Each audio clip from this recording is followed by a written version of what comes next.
Shortly after midnight on May 7th, Indian air assets struck targets inside Pakistan and Western Kashmir. Pakistani fighter jets responded and planes were downed, including Rafales. A week later, it's been confirmed that at least 2 Indian combat jets were downed by Pakistani fire. This video compiles available information to explain how the battle likely unfolded. Some are calling it the largest air battle in recent history.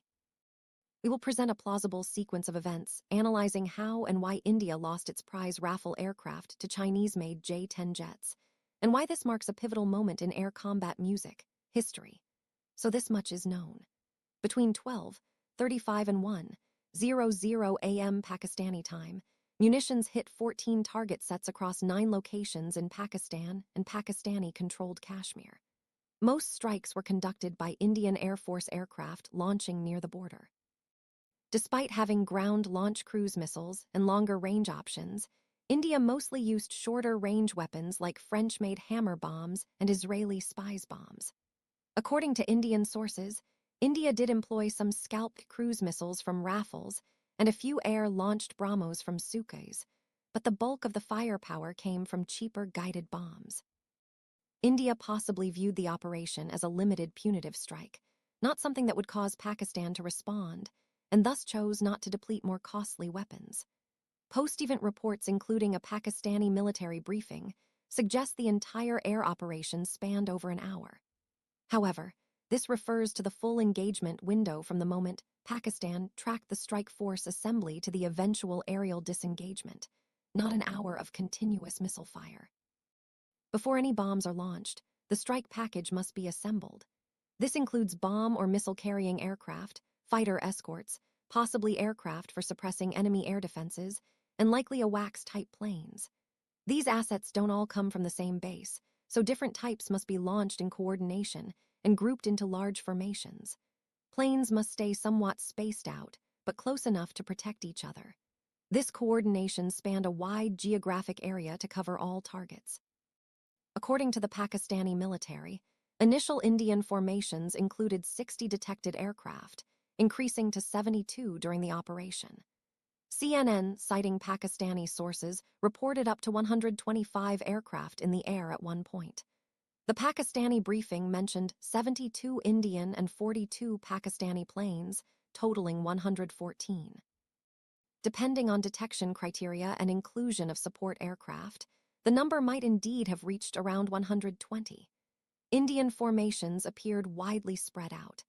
The distance between the northernmost and southernmost ground targets was 600 km, but Indian air formations total spread along the border might have reached 900 km. The Pakistani briefing indicated 4 distinct Indian groupings attacking on 4 separate axes, with about 200 to 300 km between each. That distance could still be too great for timely mutual support of separate formations during fast-paced missile engagements. Each formation had its own strike group, escort group, and likely suppression of enemy air defense elements tailored to its specific target set. Redirecting planes mid-em mission would jeopardize those objectives and reduce protection for the rest of the group. Assembling all these aircraft into coordinated strike groups took time. If weapons began striking at 35 minutes past midnight, first Indian takeoffs likely happened half an hour earlier. The Pakistani brief timeline said Indian aircraft buildup was observed at 10 minutes past midnight, which fits. Another key point is that the Indian operation wasn't a surprise.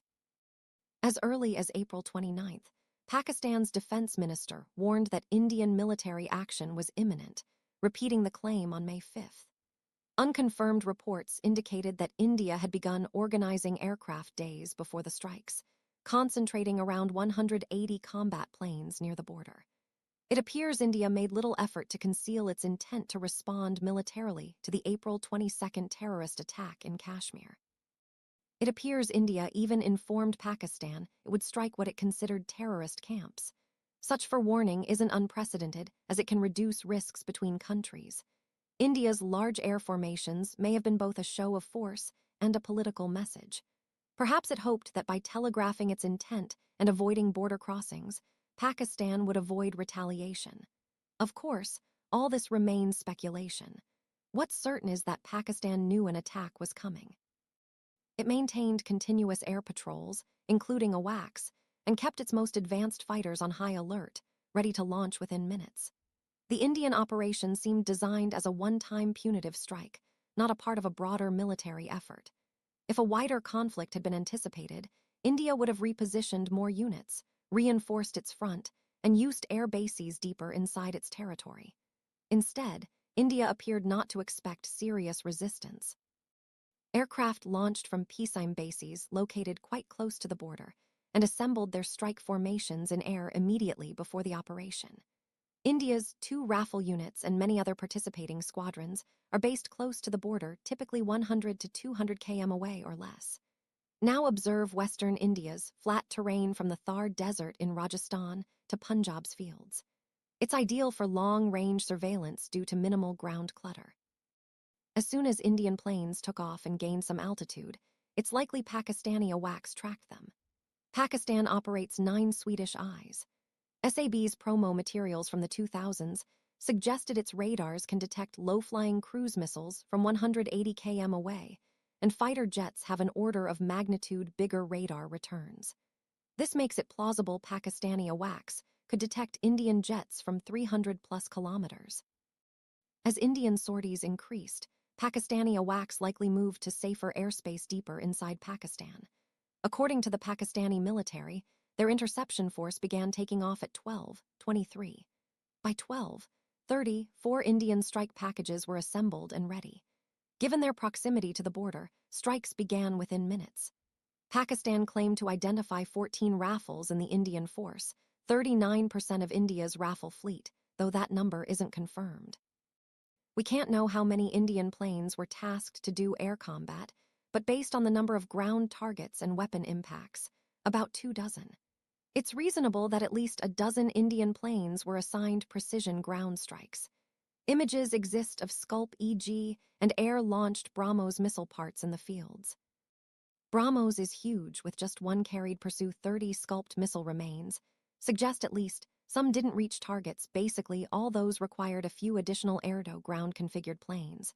Whether India attempted suppression of enemy air defenses is unclear, but that role likely required extra aircraft, perhaps 2 per package.